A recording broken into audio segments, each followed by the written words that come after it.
দু-এক দিনের মধ্যে সুখবর আসছে, জামায়াত আমির।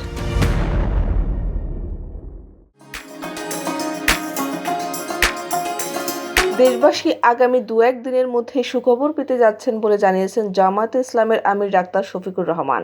প্রধান উপদেষ্টা ডক্টর মোহাম্মদ ইউনূসের সঙ্গে আলাপ শেষে গত বুধবার সন্ধ্যায় রাজধানীর ফরেন সার্ভিস একাডেমি থেকে বেরিয়ে সাংবাদিকদের তিনি এই কথা জানান।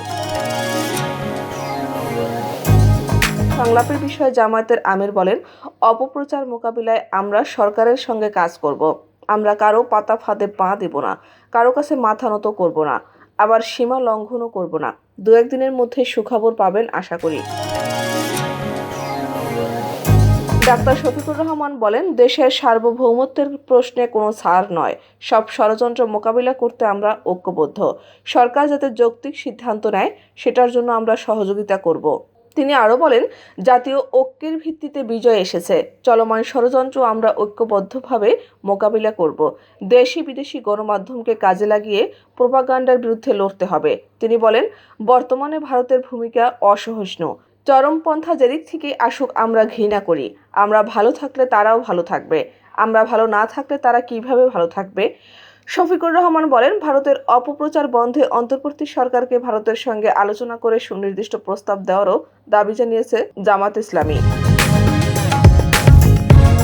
এর আগে বিকেল 4:15টার দিকে রাজধানীর ফরেন সার্ভিস একাডেমিতে দেশের চলমান নানা ইস্যুতে আলোচনার জন্য বিএনপি, জামায়াত সহ বিভিন্ন রাজনৈতিক দলের নেতাদের সঙ্গে সংলাপে বসেন প্রধান উপদেষ্টা অধ্যাপক মোহাম্মদ ইউনূস।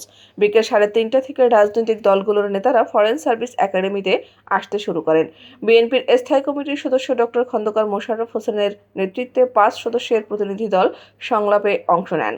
অন্য সদস্যরা হলেন ডক্টর আব্দুল মঈন খান, নজরুল ইসলাম খান, আমির খসরু মাহমুদ চৌধুরী ও অধ্যাপক ডাক্তার এজেড.এম জাহিদ হোসেন। অন্যদিকে জামায়াতের আমির ডাক্তার শফিকুর রহমানের নেতৃত্বে 4 সদস্যের প্রতিনিধি দল সংলাপে অংশ নেন। ন্যাশনাল পিপলস পার্টির চেয়ারম্যান ফরিদুজ্জামান ফরহাদ ও লিবারেল ডেমোক্রেটিক পার্টির সভাপতি কর্নেল অবসরপ্রাপ্ত অলি আহমদ সেখানে পৌঁছান। তবে কর্নেল অলি ফেরত চলে যান। দল জানিয়েছে, তালিকায় নাম না থাকায় তিনি প্রবেশ করতে পারেননি। এছাড়া অন্য কয়েকটি রাজনৈতিক দলের প্রতিনিধিরাও অংশ নেন সংলাপে। তবে সংলাপে জাতীয় পার্টিকে সরকারের পক্ষ থেকে আমন্ত্রণ জানানো হয়নি বলে জানা গেছে।